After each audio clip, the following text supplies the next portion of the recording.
In the courtroom, my own mother stood up and told the judge I was mentally incompetent, that I had been unstable my entire life and should never be trusted to control money. I didn't argue. I didn't even look at her.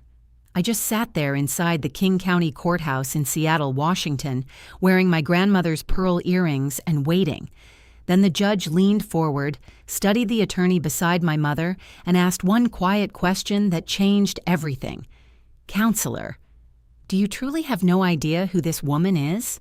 My own mother stood in court and told the judge I was mentally incompetent. Her voice carried clearly across the quiet courtroom, steady and confident, like she had practiced every sentence beforehand. She didn't hesitate. She didn't soften the accusation. According to her, I had been unstable my entire life. Emotional, irrational, incapable of managing responsibility or money. I didn't interrupt. I didn't defend myself. I simply sat at the respondent's table inside the King County Courthouse in Seattle, Washington, wearing my grandmother's pearl earrings and waiting. Silence makes people uncomfortable. Most assume it means weakness.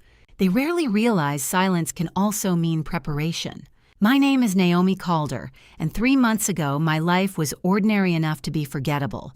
I worked as a forensic financial consultant in downtown Seattle, specializing in tracing financial misconduct, particularly cases involving elderly victims whose savings disappeared through manipulation rather than force. My job was simple in theory: follow numbers until stories stopped making sense. I had testified in courtrooms before, just never as the person being accused. Before everything changed, my weekends belonged to my grandmother. Eleanor Calder lived in a quiet neighborhood in Bellevue, surrounded by tidy gardens and neighbors who still exchanged holiday cards. She had raised me after my parents divorced when I was 14. My mother, Karen Whitlock, remarried within months and slowly faded from my life. There was no dramatic argument, just fewer calls, missed birthdays, and eventually, silence that stretched into years. Grandma never criticized her. She simply filled the absence. Eleanor had been a school librarian for nearly 40 years, the kind of woman who labeled storage boxes and balanced her checkbook every Sunday morning with ritual precision. "Numbers are honest," she used to tell me. "People get confused, records don't." At the time, I thought it was just one of her sayings. Later, it became my profession. She passed away 8 months ago. Heart failure, quiet, peaceful. I was sitting beside her hospital bed when it happened, holding her hand while rain tapped softly against the window. Her last concern wasn't dramatic. She reminded me to water the orchids at home and double-check the back door lock. She left me everything: the Bellevue house, her savings, a modest insurance policy accumulated through decades of careful living. It wasn't wealth, it was stability. And apparently, stability was enough to bring my mother back into my life. The certified letter arrived 3 weeks after the funeral. A formal notice from a Seattle attorney stating that Karen Whitlock was contesting the will. According to the filing, my grandmother had suffered cognitive decline and had been manipulated during her final years. According to my mother, that manipulation came from me. Then came the accusation that changed everything. She claimed I was mentally unfit to manage finances and petitioned the court to appoint a conservator, herself. I remember laughing when I first read it, a short, shocked sound that disappeared quickly once reality settled in, because accusations don't need truth to cause damage. They only need paperwork. Within days, my firm placed me on administrative review, not punishment, liability protection. An expert witness facing competency allegations couldn't testify in active cases. My calendar emptied overnight. Depositions reassigned. Clients transferred. 7 years of credibility paused by one legal filing. My boyfriend, Daniel Reeves, tried to reassure me. "Courts deal in facts," he said one evening while we sat at my kitchen table. "Truth wins eventually." Daniel teaches history at a local high school. He believes systems work because they're designed to. I didn't argue. But I had seen enough cases to know truth sometimes arrives late, and damage happens while people wait. The night before the hearing, I sat alone reviewing old photos of my grandmother. In one picture, she stood beside me at my college graduation, smiling like I had achieved something extraordinary. She always believed preparation solved fear, so instead of panicking, I opened her online banking account, access she had added years earlier, just in case. At first, everything looked normal. Utility payments, grocery charges, pharmacy receipts. Then one transaction caught my attention. A cash withdrawal, $4,000. Unusual, but not impossible. I scrolled further. Another withdrawal, $6,000. Then another. My pulse slowed, the way it always did when patterns began forming. I opened a spreadsheet automatically and started entering dates. By midnight, the pattern was undeniable. Every withdrawal occurred within days of a recorded visitor entry at her gated community. And every visitor shared the same name, Karen Whitlock. I stared at the screen, realization settling heavily. The woman accusing me of exploitation might have been hiding something far worse. Sometimes the story truly begins not when someone speaks, but when someone chooses to keep listening long enough to notice what others miss. I didn't sleep that night. The spreadsheet stayed open on my laptop long after midnight, its rows glowing softly in the dark apartment. 7 withdrawals stared back at me, amounts too large to ignore and too deliberate to dismiss as coincidence. 4,000, 6,000, 8, 10, each one labeled simply as cash. My grandmother hated cash transactions. She believed money without a record was money already halfway lost. Even when paying contractors, she insisted on checks and written receipts. Yet nearly $50,000 had disappeared during the last year of her life, and every withdrawal followed a visit from my mother. I leaned back slowly, forcing myself to breathe evenly. In my profession, conclusions made too quickly often proved wrong. Patterns required confirmation, not emotion. Still, instinct whispered the same thing it always did when numbers stopped behaving normally. Someone had been planning this. The next morning, Seattle rain tapped steadily against my windows as I called my attorney, Michael Hahn, and walked him through what I had found. He listened quietly, occasionally asking for dates or amounts. When I finished, he didn't respond immediately. "That changes the tone of the case," he finally said. "How?" "Your mother's petition assumes you exploited your grandmother. Evidence suggesting financial irregularities connected to her visits reverses that narrative. Legally, we could file a counterclaim immediately, introduce doubt, force the opposing side onto defense. But something about the situation felt unfinished. She moved too fast, I said. People hiding something usually avoid court. She rushed into it." Michael paused.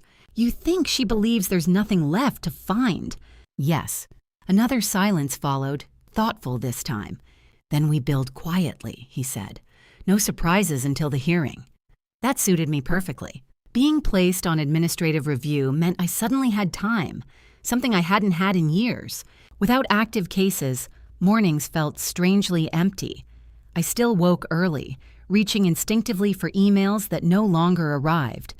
The absence of routine left space for thoughts I couldn't avoid. Daniel noticed immediately. "You're pacing again," he said one afternoon. "I'm working," I replied automatically. He gave me a small smile. "You're investigating." He wasn't wrong.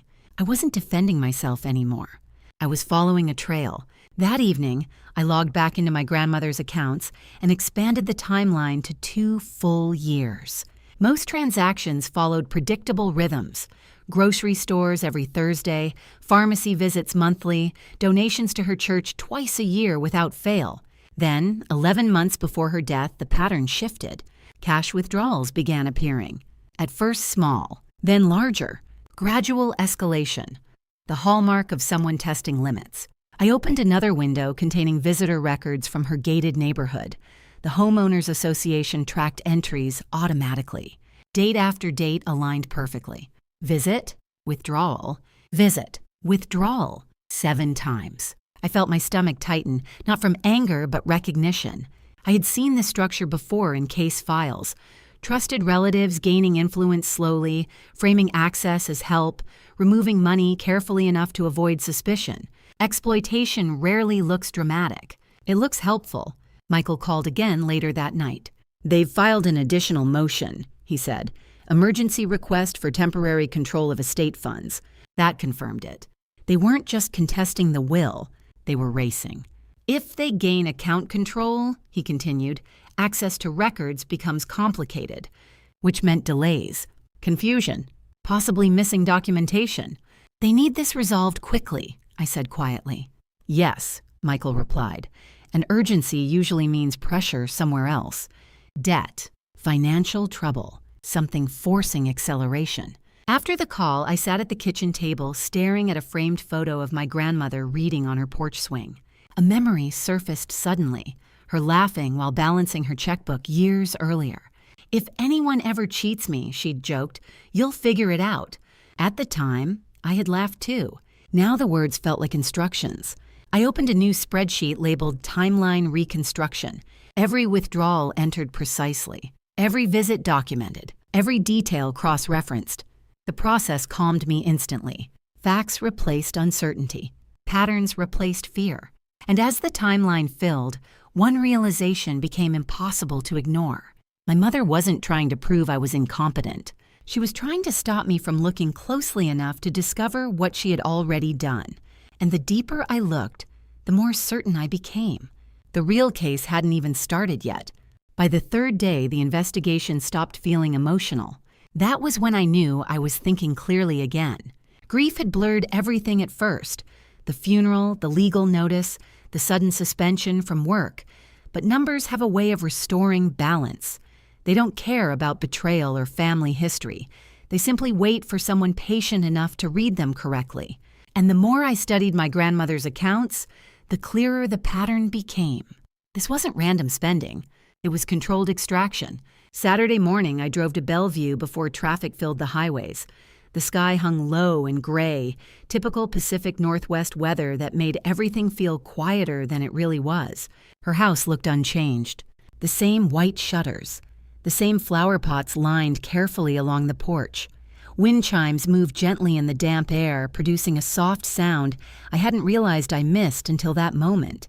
I sat in the car longer than necessary. Entering without her felt wrong. Eventually, habit pushed me forward. Inside, everything remained exactly as she left it. Books stacked neatly, kitchen counter spotless, a faint scent of lavender cleaner lingering in the air. Grief pressed briefly against my chest, but I pushed it aside. Evidence first. Feelings later. Her filing cabinet stood beside the dining table, drawers labeled in her precise handwriting. Utilities, insurance, medical, taxes. The earlier years were perfectly organized, each document clipped and dated.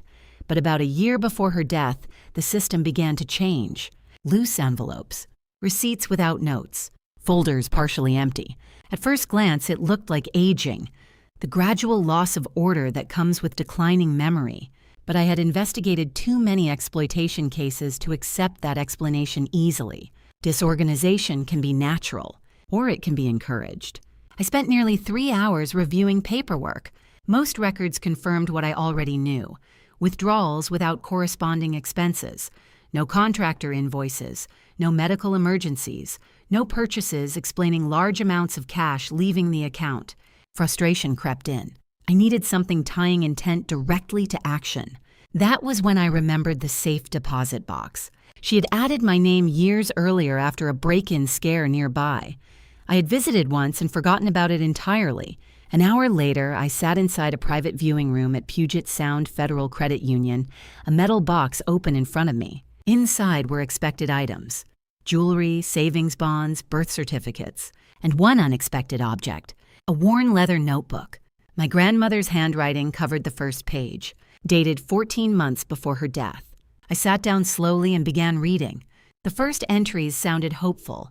My mother had called after years of silence, apologizing and wanting to reconnect. Grandma wrote that she felt cautious but optimistic, that people sometimes changed with time. The tone shifted quickly.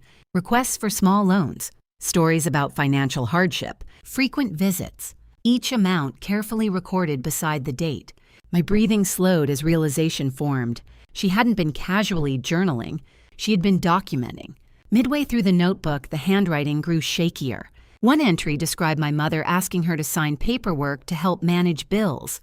Grandma admitted feeling tired and mentally foggy that day, but trusting her daughter. 2 weeks later came another entry, written more firmly. She had reread the documents during what she called a clear morning. They were a power of attorney. The sentence that followed made my hands tighten around the page. I think I made a mistake. I closed the journal briefly, letting the weight of it settle. This wasn't suspicion anymore. It was testimony. Near the back, an envelope slipped loose. Inside were photocopies of withdrawal slips matching the bank records I had already uncovered. Dates aligned perfectly. Amounts identical.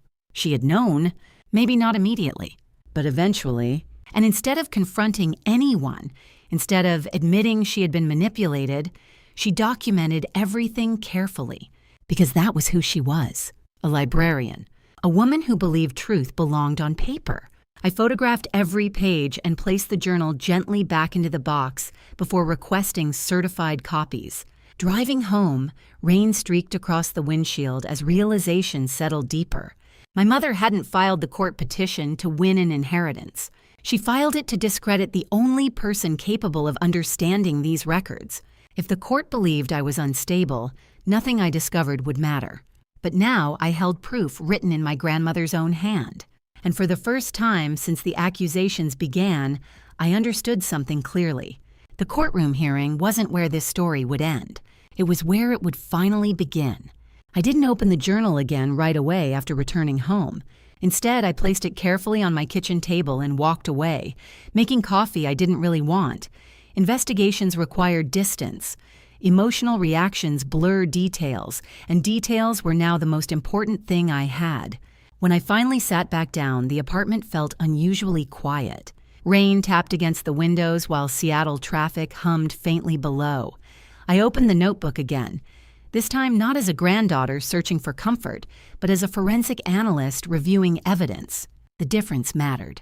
Emotion asks why. Investigation asks how.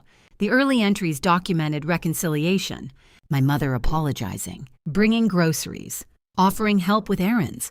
Grandma described feeling hopeful but cautious, writing that she wanted to believe people could change. The tone felt gentle, almost relieved. Then came requests. Small amounts at first. $2,000 for an unexpected repair. Another loan weeks later tied to business expenses involving my stepfather, Paul Whitlock.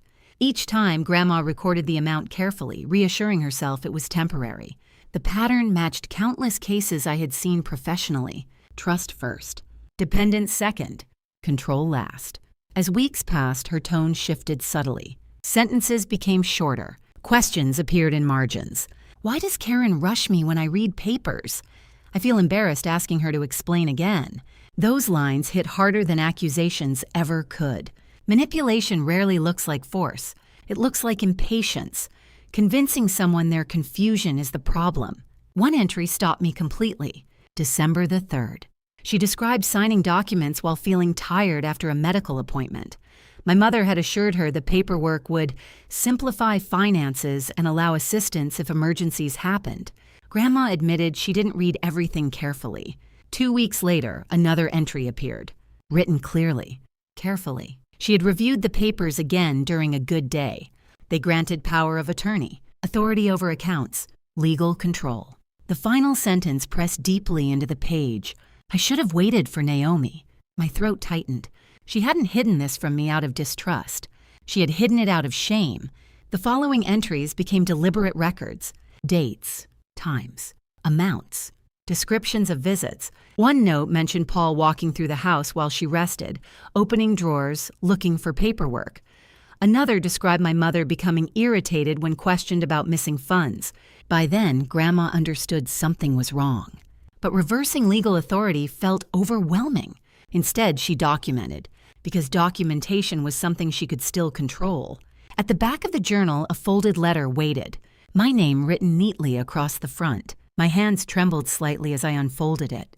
Naomi, if you are reading this, it means I waited too long to explain. I thought I could fix things quietly, but I grew tired. Karen believes I forget everything. Sometimes I forget small things, but not the important ones. I wrote everything down because I knew you would understand records better than words. Please don't feel guilty for protecting what is yours. I closed my eyes briefly. She hadn't just left evidence. She had left instructions. I turned to the power of attorney document next, comparing it carefully against Minnesota templates stored in my professional archive. Something felt off immediately. The formatting looked outdated, margins inconsistent. The notarization stamp slightly faded compared to modern seals.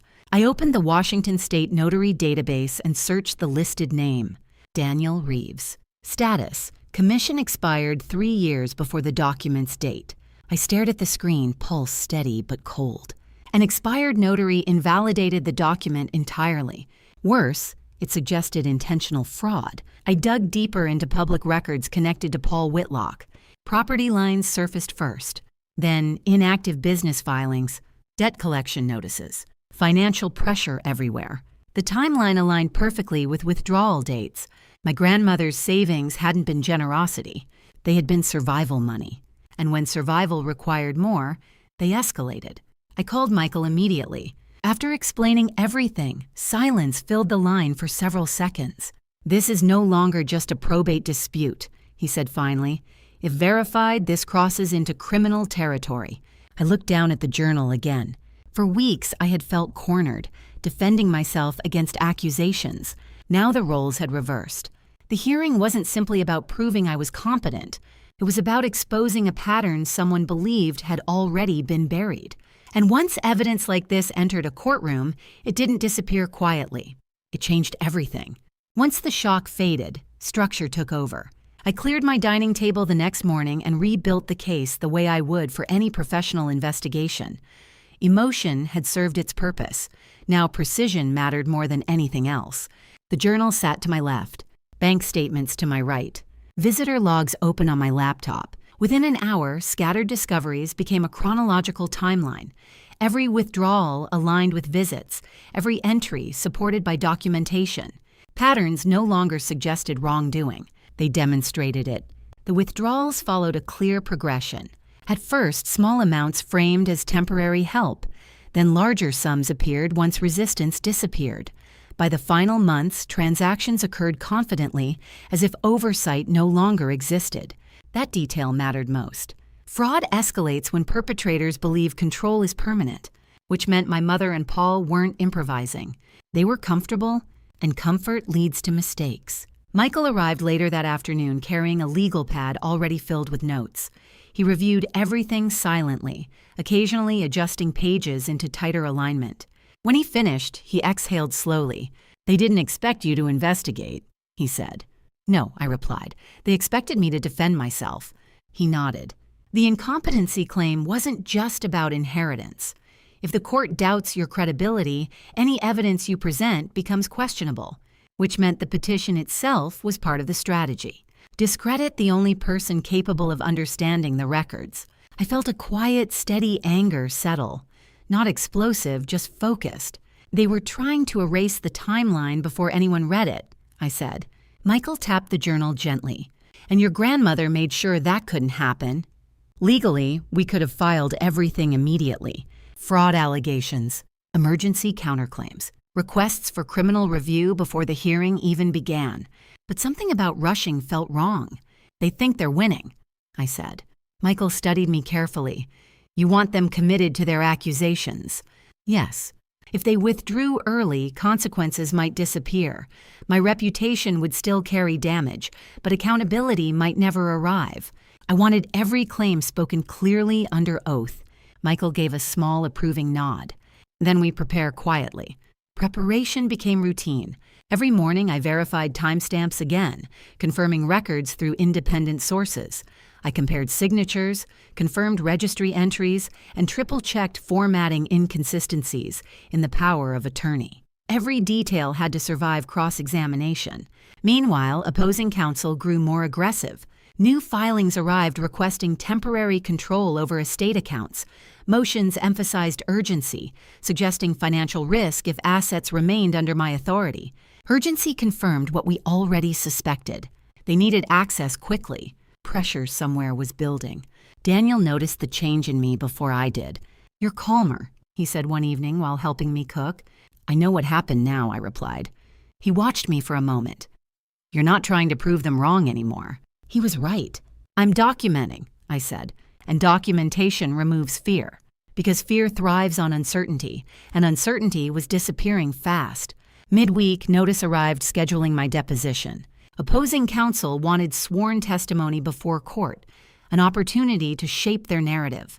I welcomed it. Depositions reveal confidence levels more clearly than arguments ever do. If they believed their case was strong, they would push harder. And the harder they pushed, the deeper they committed. That night, I reorganized the evidence binder again, refining presentation order. The strongest cases don't rely on dramatic moments. They build inevitability step by step until denial becomes impossible. 30 exhibits, every claim answered before it could be asked. I closed the folder and leaned back, realizing something unexpected. For weeks, I had felt like a defendant waiting for judgment. Now I felt like an investigator preparing testimony. The difference changed everything. Before going to bed, I reread my grandmother's final note. Truth matters even when it hurts. She hadn't fought loudly. She had simply written everything down and trusted time to do the rest. Sometimes justice doesn't arrive through confrontation. Sometimes it arrives because someone stayed patient long enough to let the full story unfold. And as I turned off the lights, one thought settled firmly in my mind. Tomorrow my mother would continue believing she controlled the narrative, because the most powerful evidence works best when revealed at exactly the right moment. If you've ever noticed how the smallest, overlooked detail can change an entire story, you already understand why patience matters more than noise. The message arrived on a gray Tuesday afternoon while I was reviewing deposition paperwork. Unknown number. Short sentence. Naomi, this is Lauren Whitlock. I need to talk to you. I stared at the screen longer than I expected. Lauren was Paul Whitlock's daughter. Technically my stepsister, though we had barely spoken since childhood holidays that faded after my mother remarried. The last memory I had of her was a quiet teenager who avoided conflict by disappearing into another room. Now she was reaching out in the middle of an active court case. I forwarded the message to Michael immediately. His reply came within minutes. Be careful. Could be intimidation or information gathering. Don't meet alone. He was right.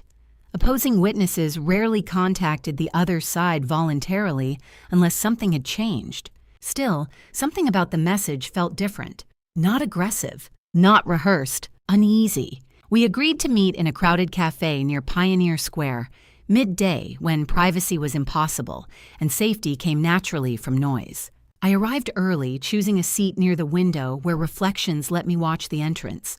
Old investigative habits returned automatically. Noticing exits, observing posture, measuring hesitation. Lauren arrived 10 minutes late. For a moment, I didn't recognize her. She looked exhausted. Dark circles under her eyes, shoulders tense as if she expected someone to appear behind her at any moment. She ordered coffee but didn't drink it, fingers wrapped tightly around the cup. I'm sorry, she said immediately. No greeting, no small talk, just apology. I waited. Silence often encourages honesty. My dad wrote the statement I signed, she continued quietly. The one saying you were unstable. I felt no surprise, only confirmation. He told me it was necessary, she said, that you were manipulating your grandmother. Her voice wavered slightly. I didn't know what was actually happening. I nodded but didn't interrupt. People reveal more when they feel heard. Lauren took a slow breath. This isn't the first time, she said. The words settled heavily between us. She explained carefully, choosing each detail as if weighing risk. Years earlier, Paul had controlled finances for his own mother after she developed memory problems. He obtained power of attorney, claiming it was needed for medical decisions. When she died, nearly all her savings were gone. At the time, everyone accepted the explanation. Care expenses, debts, unavoidable costs. But later, Lauren found account transfers that didn't match medical payments. Money moved elsewhere. Quietly. What happened when you asked him? I asked. Her eyes dropped to the table. He got angry, she whispered. Not normal angry. She rubbed her wrist unconsciously. A small gesture that told me enough. I didn't ask for details. Some answers arrive without words. As she spoke, the pattern became unmistakable.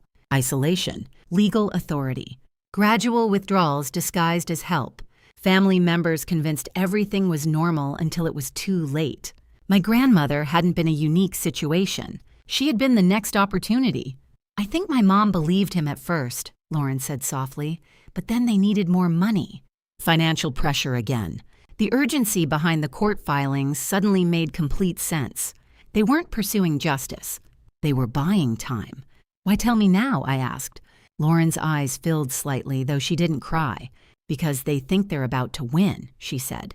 "And if they do, they'll keep doing this." She finally met my eyes directly. "I don't want to lie anymore."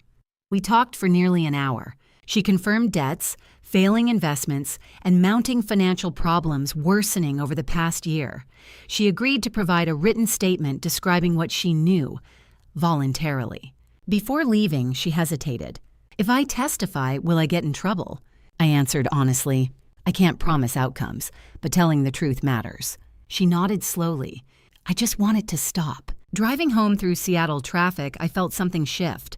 Until now, the case had been defensive, proving I wasn't what my mother claimed. Now it had expanded into something larger, a pattern investigators would recognize immediately. I called Michael from the car and explained everything. When I finished, he exhaled sharply. "This moves beyond probate," he said. "If authorities see this pattern, it becomes criminal." I looked ahead at the steady flow of cars, rain blurring the skyline. For the first time, the outcome felt inevitable. That evening, Daniel listened while I explained the meeting. "They underestimated you," he said. I shook my head slightly. "They underestimated documentation." He smiled faintly. "That might be worse." Maybe it was, because evidence doesn't argue. It accumulates. And once enough truth gathers in one place, it becomes impossible to ignore. Sometimes the turning point isn't loud. It's the moment someone decides to stop protecting a lie, and everything quietly begins to change.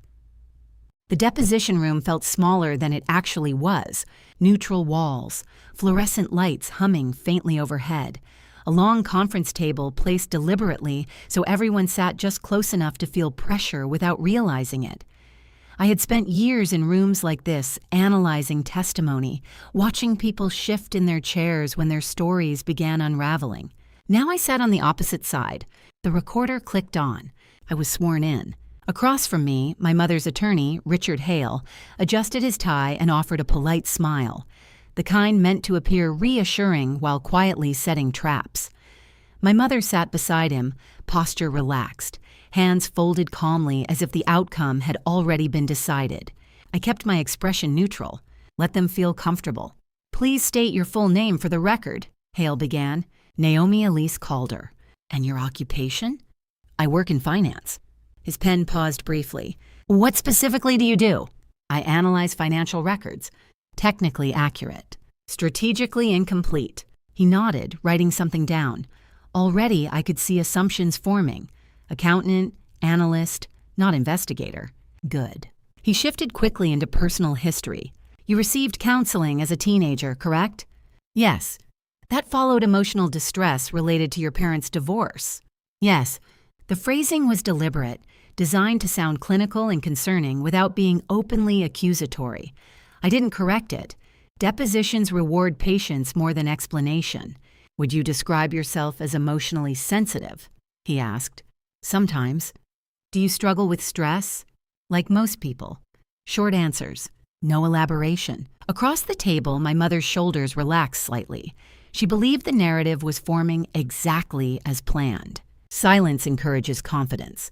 Confidence encourages mistakes. Nearly an hour passed. Hale's questions became less structured, more conversational. He asked about decision-making, pressure, responsibility, each question subtly reinforcing the image they wanted the court to see. I answered calmly. No defensiveness. No emotion. Inside, I observed him the same way I would any witness, noting when he stopped referencing notes, when his tone softened, when certainty replaced caution.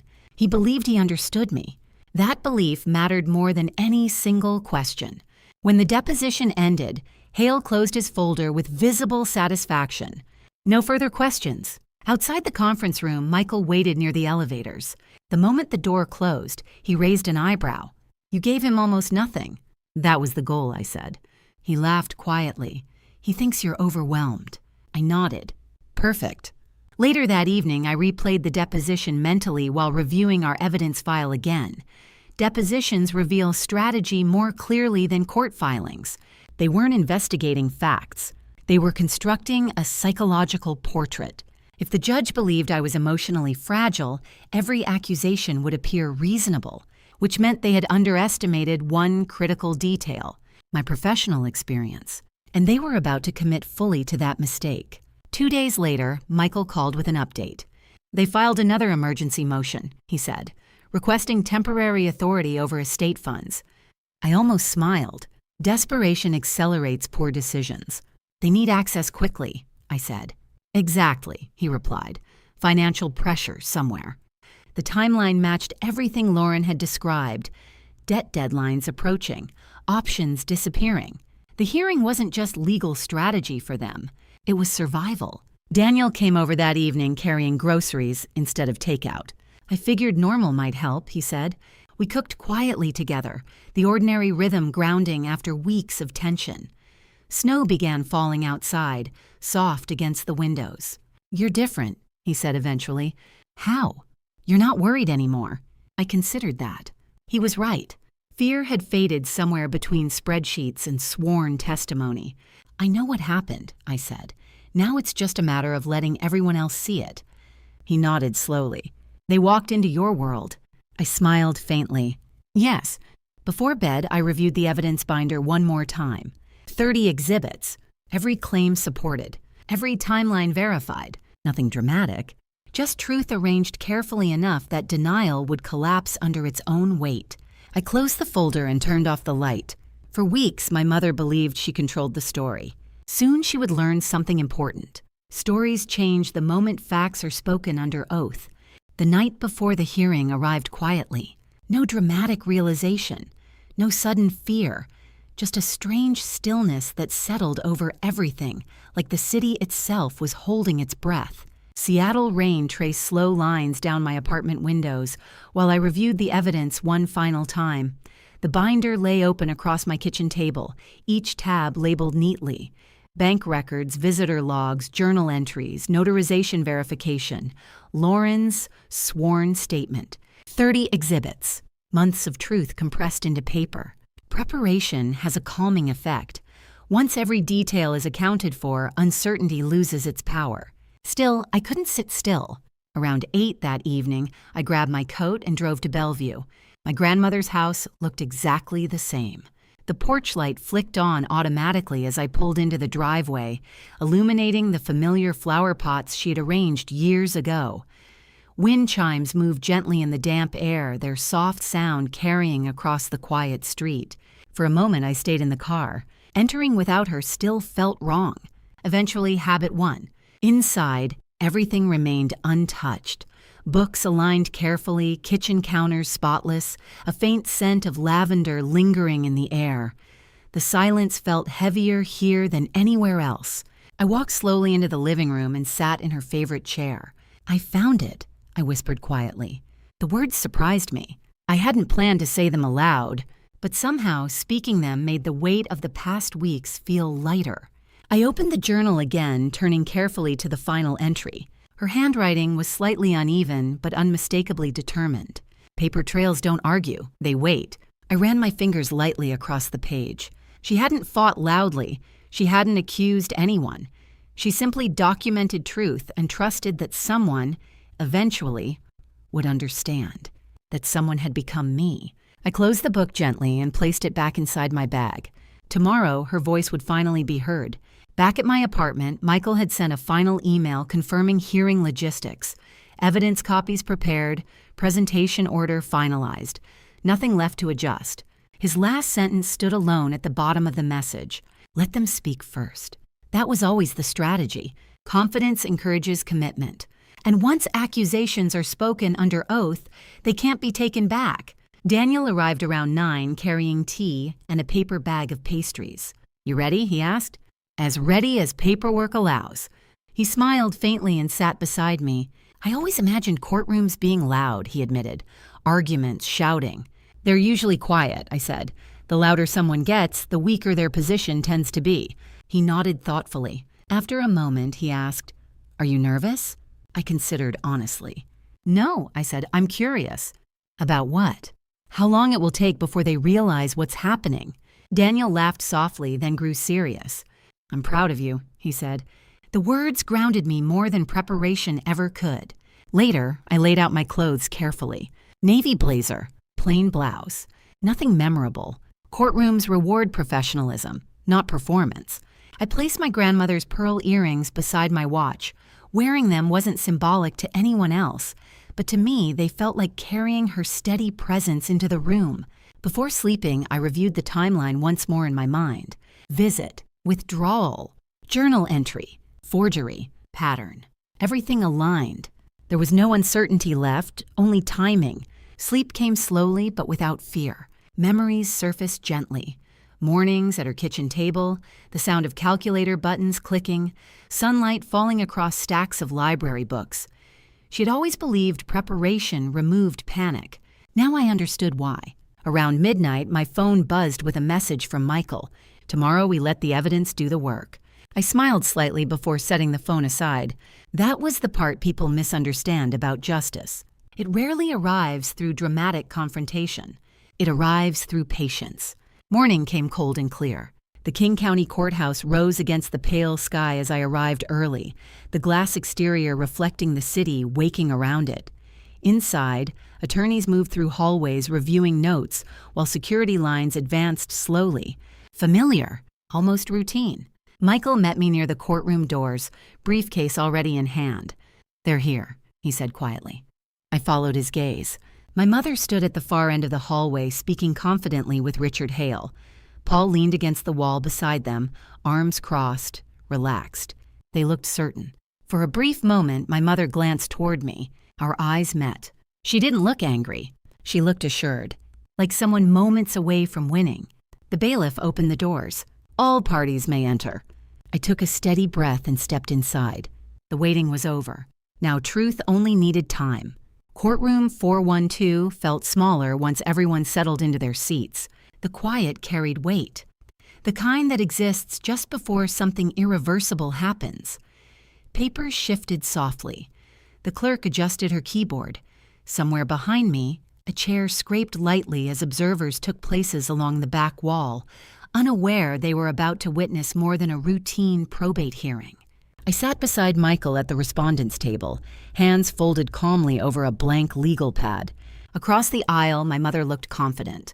Karen Whitlock wore a tailored navy blazer and an expression carefully balanced between concern and disappointment. The image of a worried parent forced into a painful decision.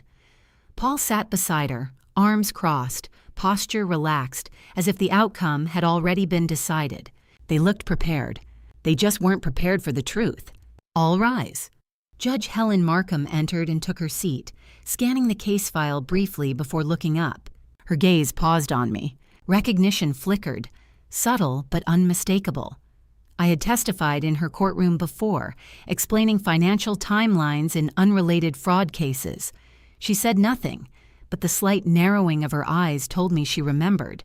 "Counselor," she said, turning toward Richard Hale, "you may proceed." Hale stood immediately, voice smooth and confident. His opening statement lasted nearly 15 minutes. He described a concerned mother attempting to protect her daughter from poor financial decisions. He referenced emotional instability, past counseling, and alleged manipulation of a vulnerable elderly woman. Every accusation sounded reasonable to someone unfamiliar with the facts. I didn't react. That was the plan. Let them build the story completely. When he finished, Judge Markham nodded. "Does the petitioner wish to make a statement?" My mother stood slowly. At first, her voice sounded calm, almost sympathetic. She spoke about regret, about wanting reconciliation, about fear for my well-being. Then emotion crept in. Her voice sharpened. "She has always been unstable," she said, pointing toward me. "She shouldn't be trusted with finances." My mother didn't understand what she was doing near the end. The words echoed sharply in the silent room. I remained still. No objection, no response. Silence stretched long enough to feel uncomfortable. Judge Markham watched carefully, her expression unreadable. Then she leaned forward slightly and turned toward Hale. Her voice remained calm. "Counselor," she said, "do you truly have no idea who this woman is?" Hale blinked. He glanced at his notes. "She is the respondent, Your Honor, an accountant." The judge tilted her head slightly. "Is that all?" The hesitation that followed shifted the atmosphere instantly. Hale looked uncertain for the first time. Michael stood beside me. "Your Honor," he said evenly, The respondent requests permission to present evidence clarifying the court's understanding of this matter. The judge nodded once. Proceed. Michael handed the first folder to the clerk, who distributed copies to the bench and opposing counsel. We'll begin with financial records, he said. He walked through the timeline methodically. 7 withdrawals, $48,000 removed over 11 months, each withdrawal occurring within days of documented visits by Karen Whitlock. Hale's confidence held at first, expecting coincidence or explanation. Then Michael introduced the journal. He read selected passages aloud. My grandmother's own words described confusion, pressure, and regret after signing documents she did not fully understand. The courtroom grew very still. My mother's posture stiffened. Next came the power of attorney. Michael highlighted the notarization seal, then presented certification records confirming the notary's commission had expired years before the document's date. Hale's face lost color. He flipped through pages rapidly, searching for something, anything, to counter the evidence. There was nothing. Michael continued calmly. Financial records tied to Paul's mounting debts, matching timelines, pattern similarities to prior estate activity. Finally, he said the words that changed everything. Copies of this evidence have been submitted for investigative review regarding potential financial exploitation. Silence followed. Heavy. Final. Judge Markham turned toward opposing counsel. Mr. Hale, she said evenly, do you wish to respond? Hale leaned toward my mother, whispering urgently. I watched her expression change, confidence dissolving into confusion, then fear.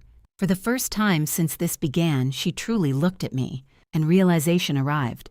She finally understood who had been sitting quietly across from her all along. Hale stood slowly. Your Honor, the petitioner wishes to withdraw the motion. The judge's expression hardened slightly. I don't believe withdrawal resolves the concerns now before this court. In that moment, the outcome became inevitable. The story they created had collapsed, not through argument, but through proof. Judge Markham allowed the silence to linger before speaking again. Courtrooms have a rhythm, moments when everyone already understands the outcome before the official words are spoken. This was one of those moments. No one moved. Even the clerk's hands hovered motionless above the keyboard. The petition requesting conservatorship, the judge said calmly, is denied. She paused briefly. With prejudice. The phrase settled heavily across the room. It meant the accusation questioning my competence could not be filed again. Weeks of doubt, professional suspension, and whispered assumptions ended in a single ruling. But the judge wasn't finished. Based on the evidence presented, she continued, turning a page slowly, this court finds credible indication of financial exploitation and potential fraud. The record will be referred to the King County Prosecutor's Office and forwarded to federal investigators for further review. A quiet murmur moved through the gallery. My mother's attorney lowered his gaze. Paul Whitlock stared forward, jaw tight, as if refusing to react might somehow undo what had already happened. For weeks they had controlled the narrative. Now the narrative belonged to the evidence. The hearing ended quietly. No shouting, no dramatic confrontation. Just papers gathered, chairs pushed back, and people leaving a room where truth had replaced accusation. Outside the courtroom, Daniel pulled me into a brief embrace before I realized how tense my shoulders had been. It's over, he said softly. I nodded, though I understood something he didn't yet. Court rulings end arguments. They don't end consequences. 3 days later, my phone rang while I sat at home organizing documents. Ms. Calder, a woman asked. This is Special Agent Melissa Grant with the FBI. Her voice was direct, professional. Investigators had reviewed the evidence submitted during the hearing. Financial records connected to Paul Whitlock were already raising concerns beyond my grandmother's estate. Subpoenas followed quickly. Account histories expanded. Old financial activity resurfaced. Patterns investigators specialize in recognizing began appearing once professionals looked closely. What I had uncovered was only part of a larger story. Arrests were made early one April morning. Federal charges included wire fraud, mail fraud, and financial exploitation of a vulnerable adult. Lauren cooperated fully, providing testimony about transactions she had witnessed over the years. I didn't attend the arrest. I didn't need to. Documentation had already spoken.